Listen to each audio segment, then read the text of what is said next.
back out to the Shield Armory. Guys, it's good to have everybody back at the table. Last week we were minus one chaplain if people were with us, remember. Garrett, it's good to have you back at the table, man. It's good to be back. Yeah, we missed you. Thank you. Yeah, I enjoyed my time in Arizona hunting, but always good to be back home.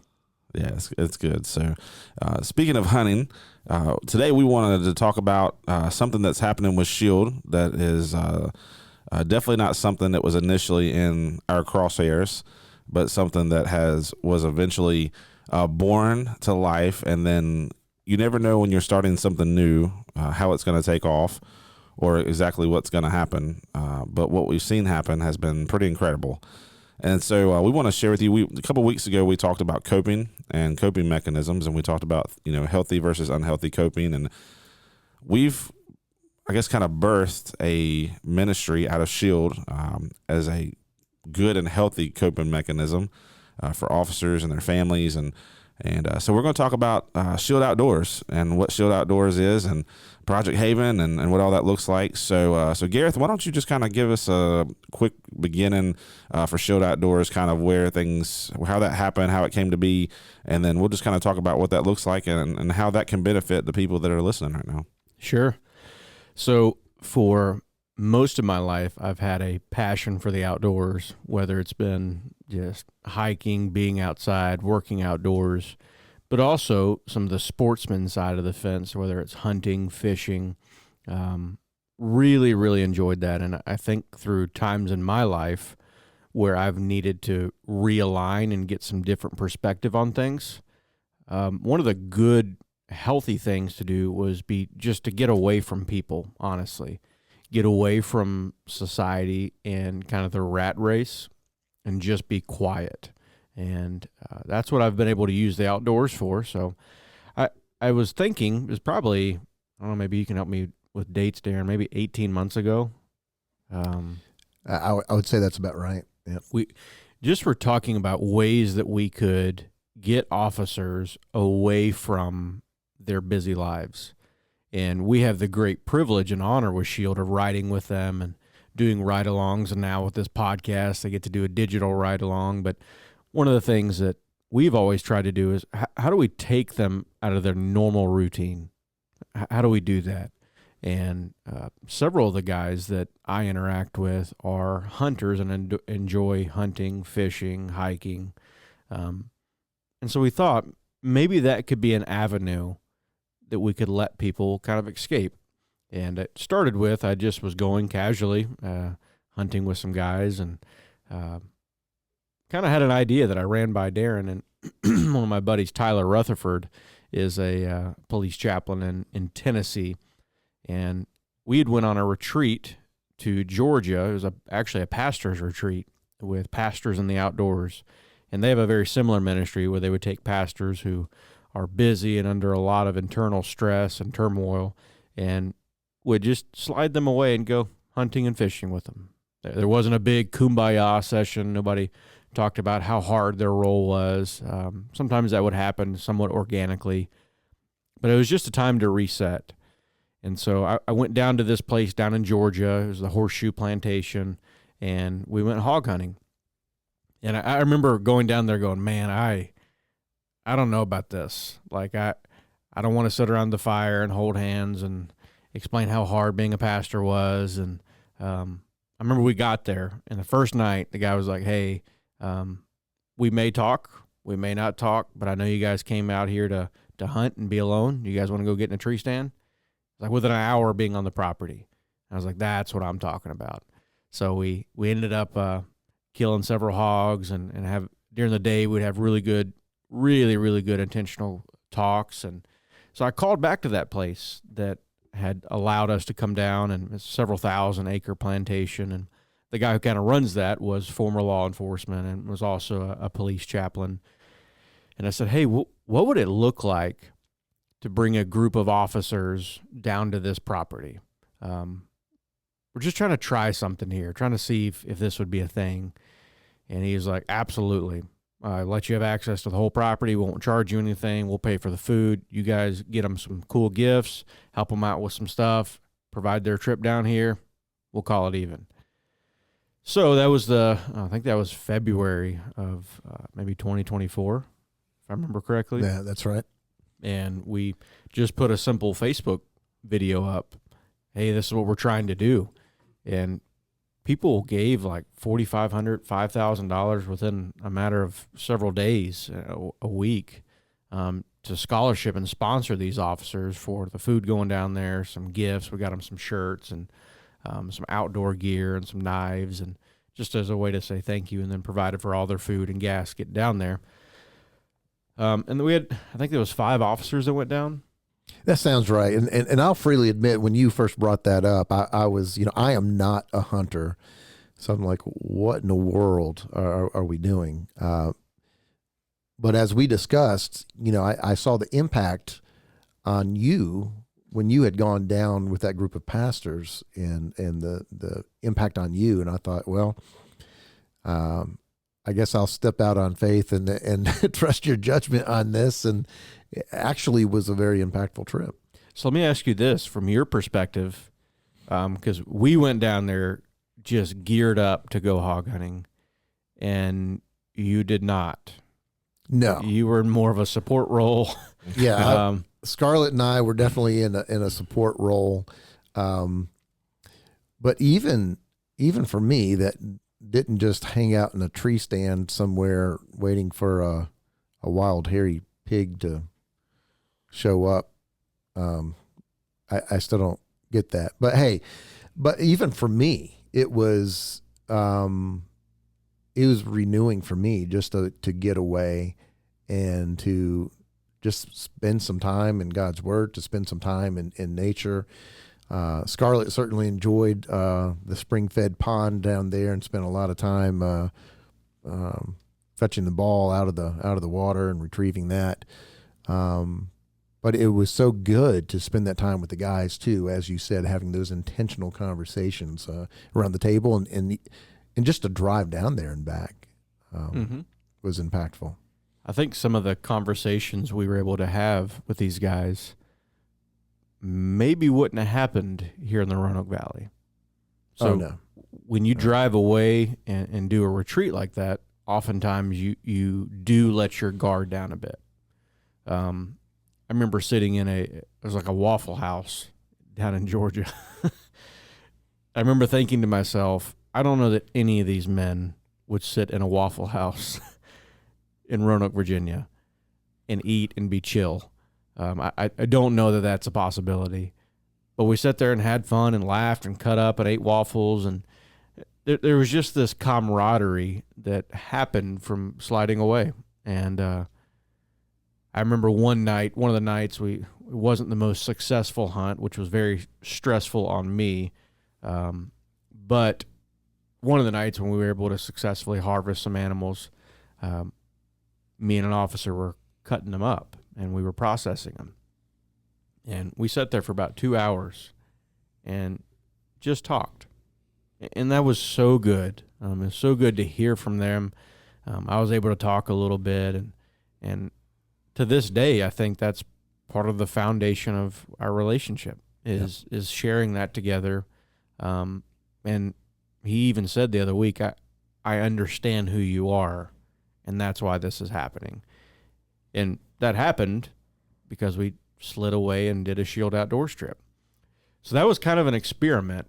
Yes. You freely admitted that you were very tolerant but skeptical, and you said, hey, I think my words when I called, I was like, hey, boss man, I got an idea. I don't think it'll cost us any money. Can we try something? And you were like, let's talk before we do this. And coming back out of that, there was something to it. So yes. we launched Shield Outdoors. And because while we're going down there, we only took 5. And there were dozens of people that were jealous of that. Like, man, next trip I want to go. We're like, next trip? Like, we're trying this out to see if it's reasonable. We don't know if there's going to be a next trip.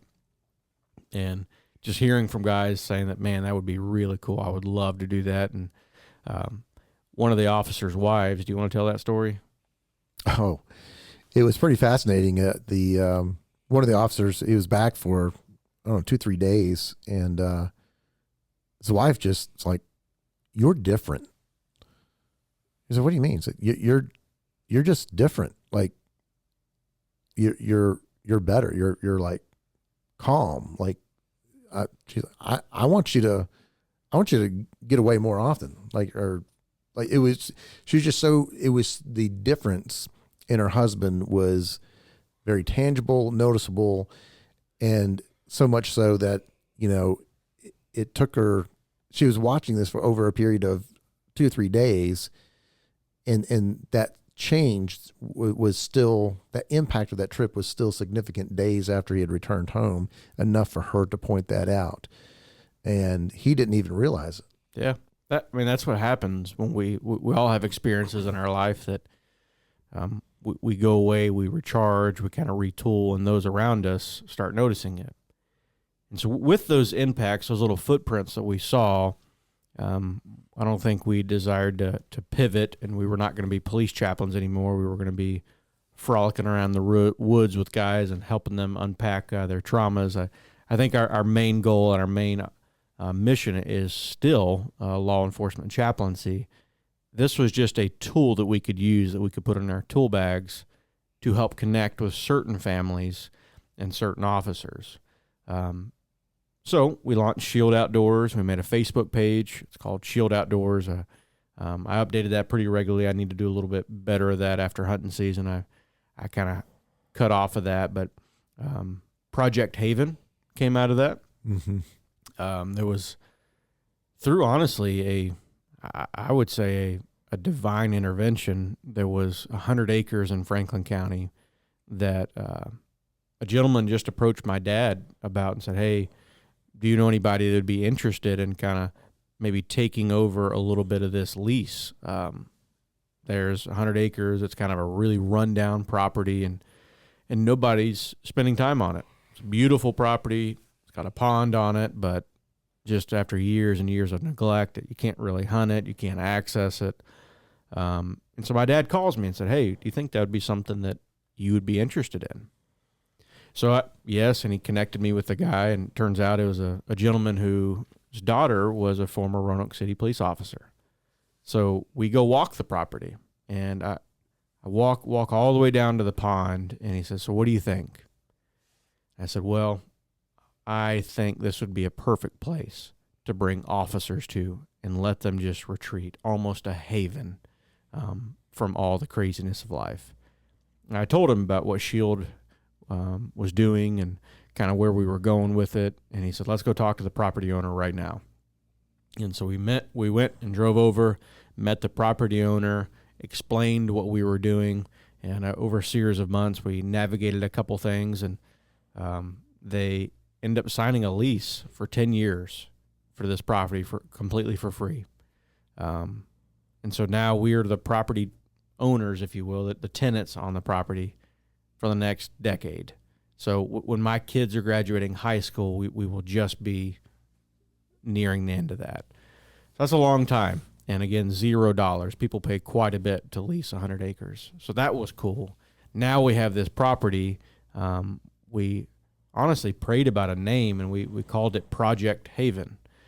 It's a project. We're all working on it together. And here coming up, we're having a big work week where some people have the Lord has provided a significant amount of equipment, some huge excavators, bulldozers, and skid steers to be able to kind of retool some of that property and make some different access for it. But we called it Project Haven.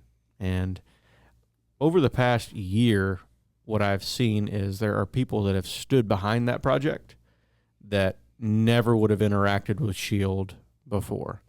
There were people that sponsored the food plots. We had some places that we cleared. Some officers came over and donated time and their tractors and equipment, and we cleared out some fields and we established food plots. I think you guys were there for that.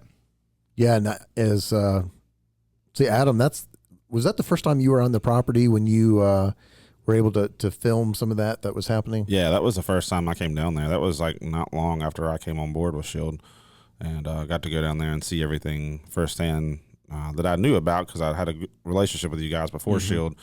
getting to watch all that kind of unfold, even back when you guys went to Georgia on that trip, but actually getting to see that come to fruition here was really cool, and watch that because, I'm kind of the opposite. I'm not a hunter or a fisherman, but I know there are a lot of things that fill my cup, and I know that this very thing fills a lot of guys and a lot of ladies' cups. And so for us to be able to have that land and be able to start working on a place to be able to get them, like you said, away from the job, away from the city, away from wherever they're working, and being able to just have a haven away from everything else, man. It's crazy how it all worked out. Just blows my mind how it all worked out. So since having Project Haven, we've done one whitetail season thus far, and I don't have the total numbers, but I was able to take dozens of officers and their kids hunting. And that was so life-giving to me because they weren't wearing a badge and a duty belt. They were people. And a couple of different stories, and obviously I'll keep their names and departments. That's not something we'll share here, but there was an officer that was going through something in their life, and I knew that, and it was a pretty heavy and somewhat public thing. And I watched as him and his son were able to harvest a deer and drag that out together and then process it together, sit together. And I went, that's what that's all about. Because for a couple hours, they had forgot the pain.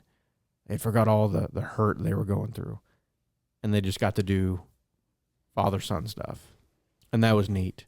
Another one was, there was a gentleman who would not say that they believe in faith or they're not Christians. And as you're aware with Shield, we love those people dearly, and we serve a lot of them, frankly. But driving back from spending several days on Project Haven with this gentleman, he said, this gets me close to God. He said, I don't know what you think about that, but this gets me close to God. And then begin to open up of why he has the views he has and where he originated from and the hurts and pains and the things that he saw. So again, it was just another tool to kind of peel that bandage off and go, why have we got here? What my wife has really enjoyed about it is when we pastored, she had a really awesome opportunity to invest in people. She could go out to lunch with them. She could do this stuff and kind of do life with them. And it's very hard for her as a law enforcement chaplain spouse to interact with law enforcement and their spouses. She doesn't get the opportunity to come into the departments and ride in the vehicles, so it's hard for her to love them. But the Project Haven has a 2-acre pond on it. And so oftentimes what we'll do on Fridays is we'll go down and our kids will fish, and we have a little thing that clips on top of one of our wood stoves, and we make pizzas. And we just invite officers with kids to come down there, and we hang out, and kids go. People have donated a couple kayaks and canoes, and we'll let the kids just go play on the pond, and we get to sit around and talk and chat with them, and it's just been so good. Yeah, I know. It was really good to see those pictures coming out of there with to see families together out there, not just officers, but their spouses, their children, and to be able to share that together and interact with your family as well. And I know for me and Adam, again, we're not hunters. We hunt pretty well at Kroger and Walmart and that kind of thing.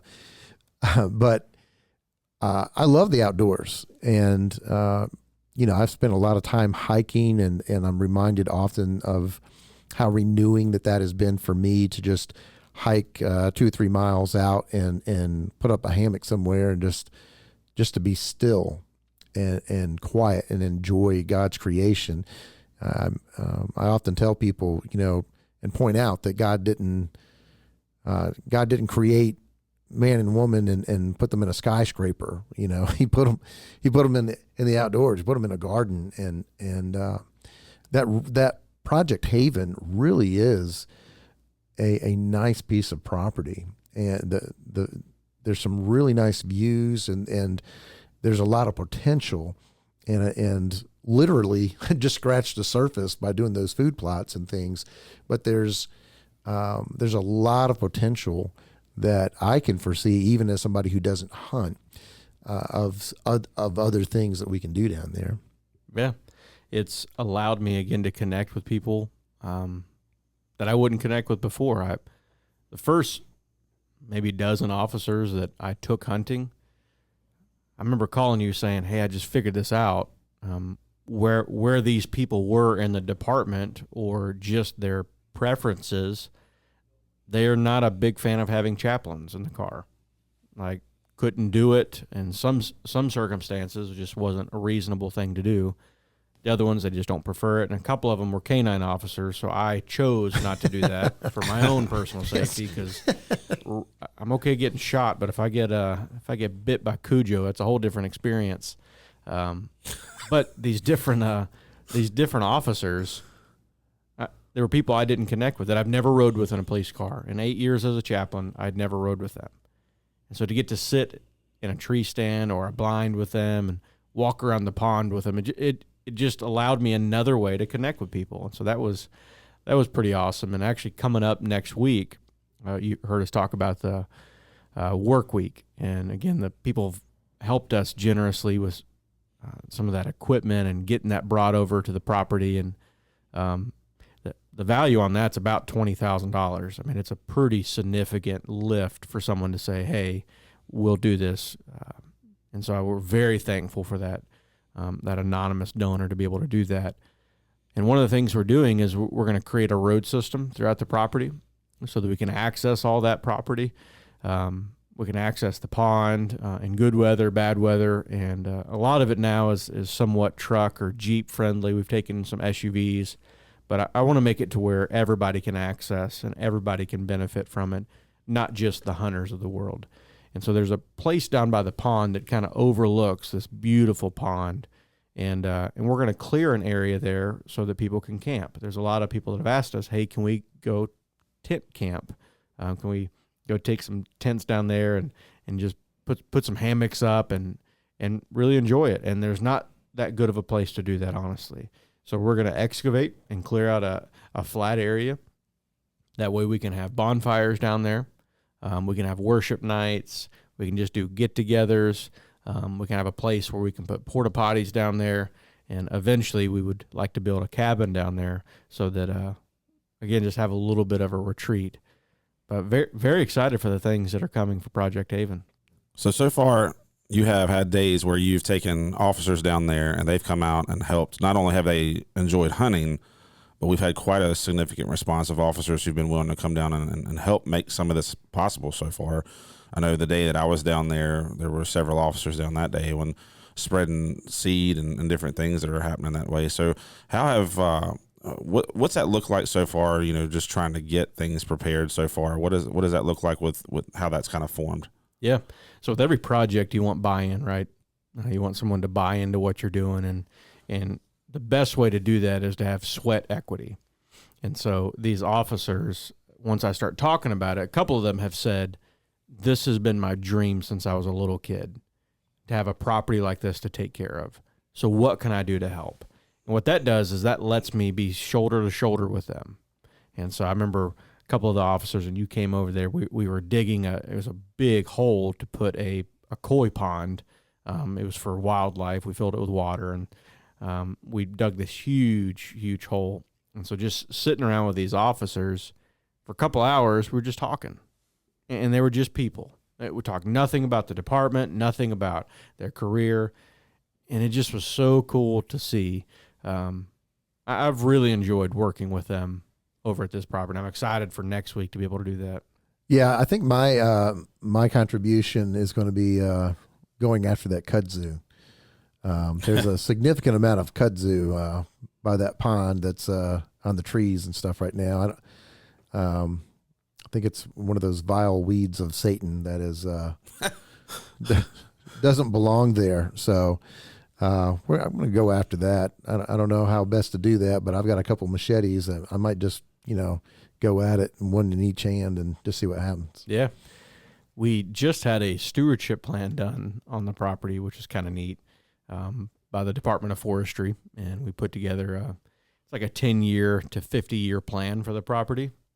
how can we best steward this? And then it gave us goals and projects. And part of that is sharing with officers and their kids that when God gives us something, we need to steward that well.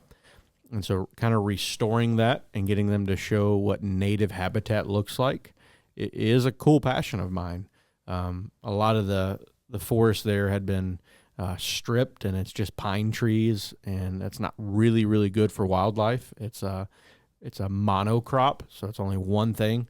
And so last week, actually, the Department of Forestry came in on a grant and a cost share grant and cleared and did a pre-commercial thin of those trees. And so I was able to cut down some of those to where light can hit the forest bed, and now we can do a prescribed fire and really have some of those native plants come back. And so it's so cool to show the kids, hey, this is what this looked like before. This is total carnage. But with a little help and a little bit of understanding, this is what it can do for this whole ecosystem. So it's kind of cool to watch some of the kids come to life when you start talking about that stuff. We had talked about even going back down to the pond. You were talking about that earlier. We had talked about maybe even at some point maybe doing a movie night down by the pond. And I was joking with somebody the other day, and I said, how cool would it be like to show the movie Jaws and to put everybody on the pond in like inner tubes, and then they're sitting out there on the on the pond, in inner tubes watching the Jaws up on the big screen on the side of the pond. So 2 things. We're gonna have to, if we do that, we are gonna have to deal with some snapping turtles. No, so, we're good. You dip your toes in those waters at night watching a movie, I don't know what's going to happen. There's some pretty significant snapping turtles. And 2, as a former lifeguard for several years, that panics me to death to put whatever 50, 100 people on a pond on tubes in the middle of the night. Well, as somebody who was born in the early 70s and remembers watching Jaws and being terrified of, I could hear the Jaws theme music as I got into the bathtub as a kid, and just going to a pond or a lake somewhere, I fully expected to see a shark even in a pond. Like it's crazy what that movie did. So you're actually need to do this. You're opening up some wounds trauma here. Yeah, this clearly there's some things I still need to deal with. Well, maybe I should take this a step further. We'll get some of those wind up plastic sharks you can get that'll swim in the bathtub, and we'll drop those in the pond while everybody's in there.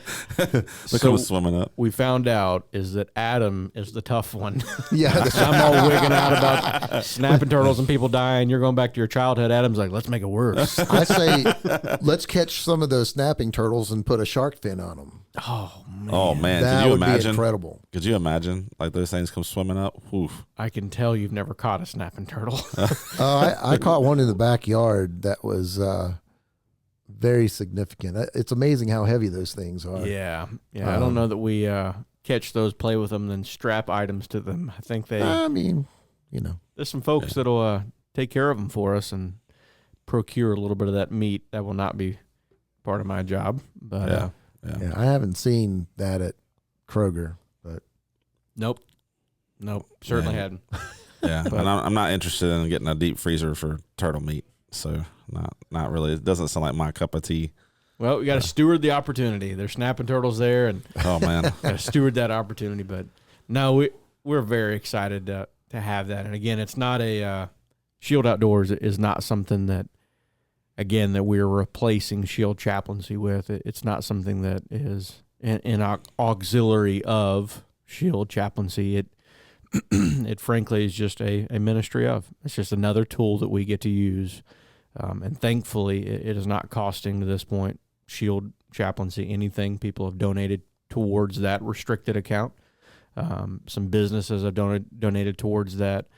So it's just a really awesome opportunity. It's kind of unique. I think when I started Shield, growing up as a hunter, I never would have imagined that I would have had a responsibility to have an outdoor ministry.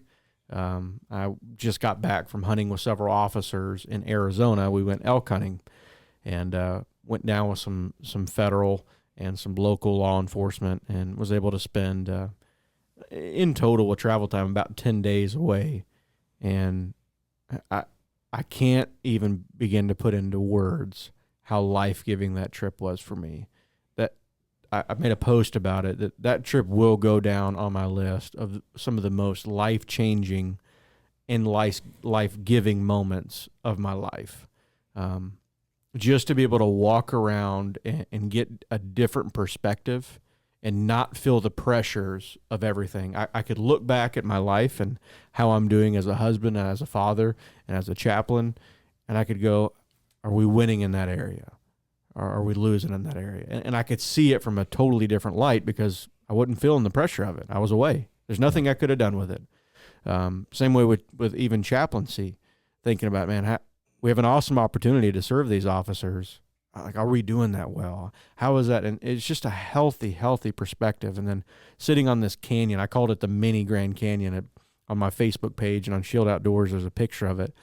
This huge canyon that we hiked down into, and a beautiful, beautiful thing. And just sitting on the side of that canyon going, man, my God did this.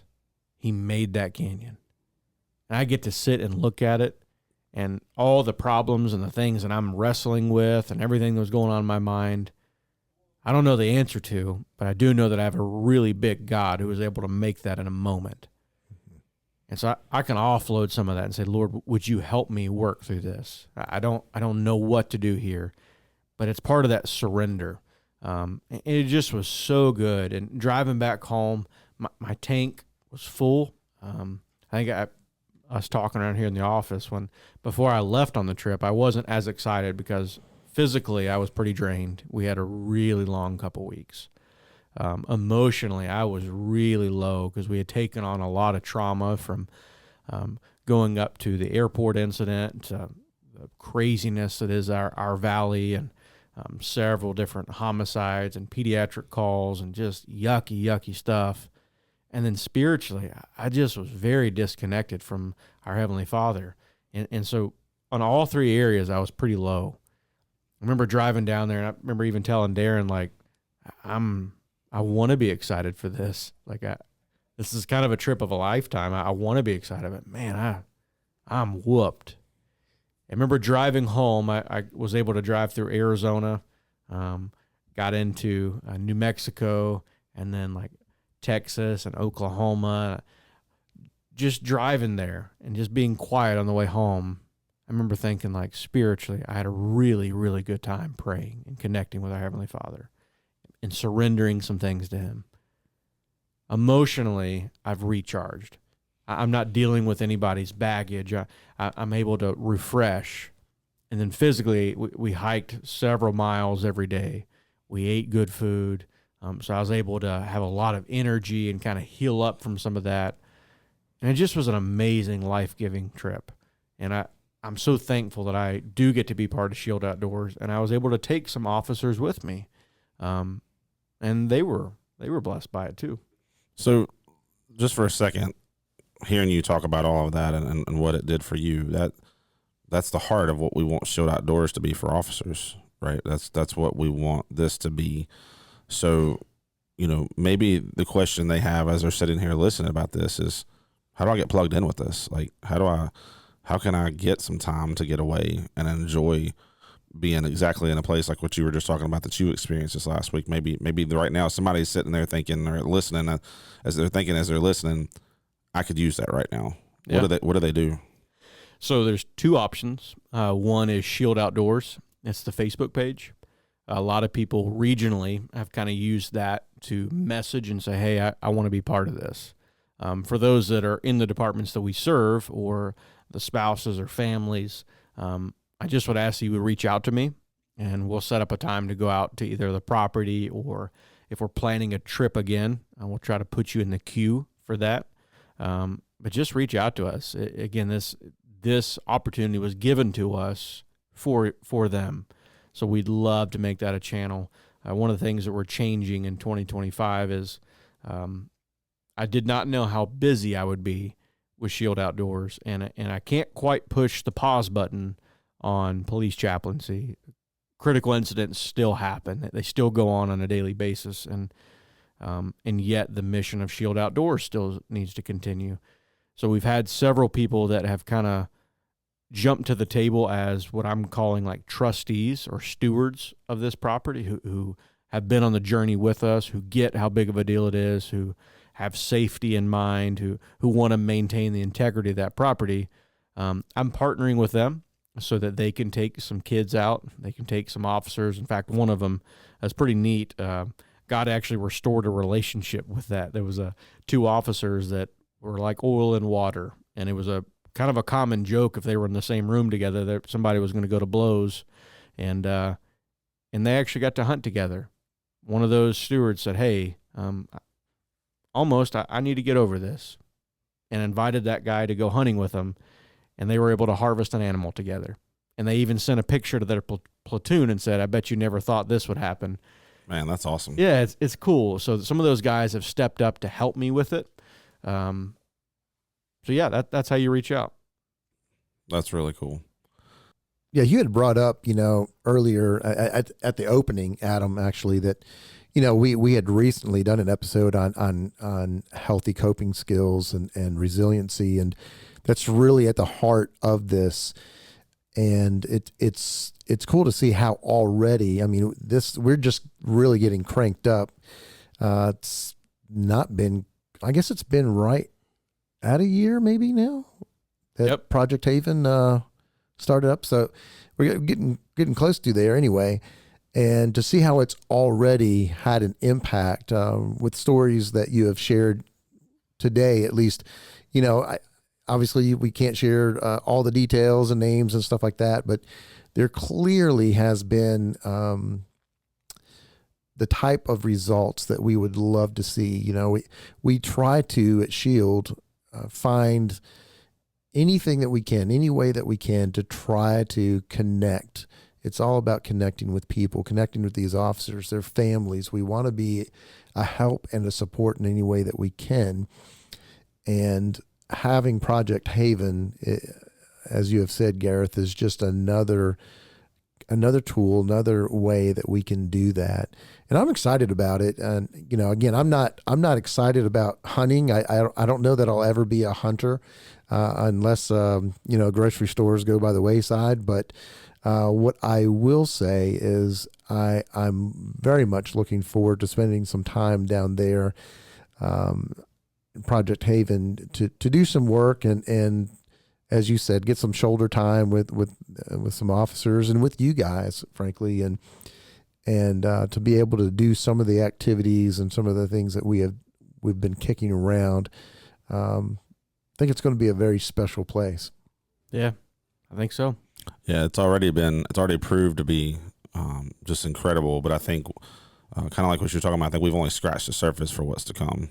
I think the days ahead of us are going to be far greater than what's behind us at this point with that, So I'm looking forward to kind of seeing where this is going. I'm looking forward to after that work to kind of see where we are with that work week and all that cool equipment we have coming that we're going to get to use for the benefit of that property.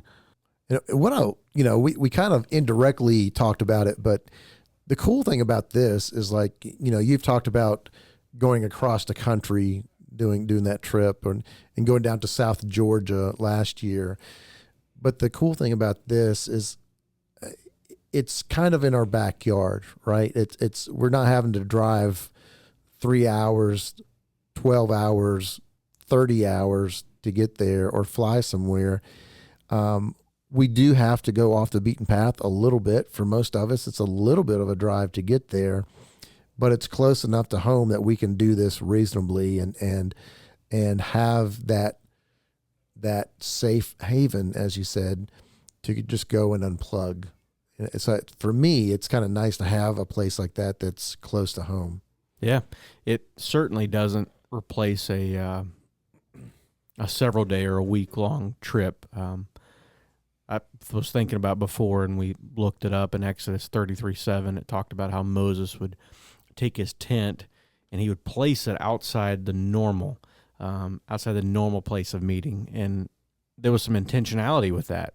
And there was some huge, huge impacts with him doing that. And people would go out and watch and see that he had that retreat.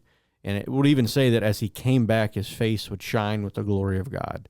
And there was nothing special about that place in the desert.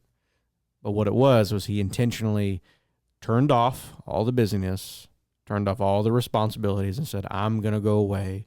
I'm going to be quiet. I'm going to realign and get some different perspectives. And that was really cool to see from a leader in Scripture that did that.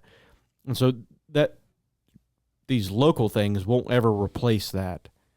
But boy, is it a big lift to raise money and to drive a bunch of people hours and hours and hours across the country when we can do it in our backyard, and we can do it pretty well. And so it's been cool to see. Excited for the future. Yeah, so for a special chief out there, you might say it's the American dream, if you will.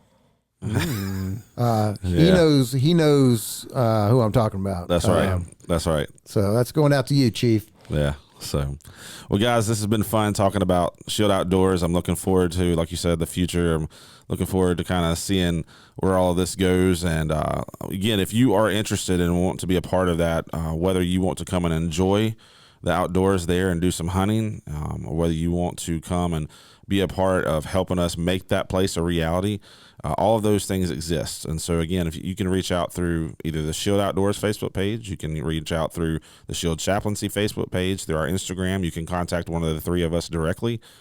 You can email us, you can call us, whatever you'd like to do. Just get in touch with us and we'll make sure that we help make that happen, because the reason we're doing this is for you. And so we're excited to be able to share this property with you in the future. And we're looking forward to all God is going to use it for the benefit of so many different people. Thank you guys so much for joining us on this episode. We'll see you back next week.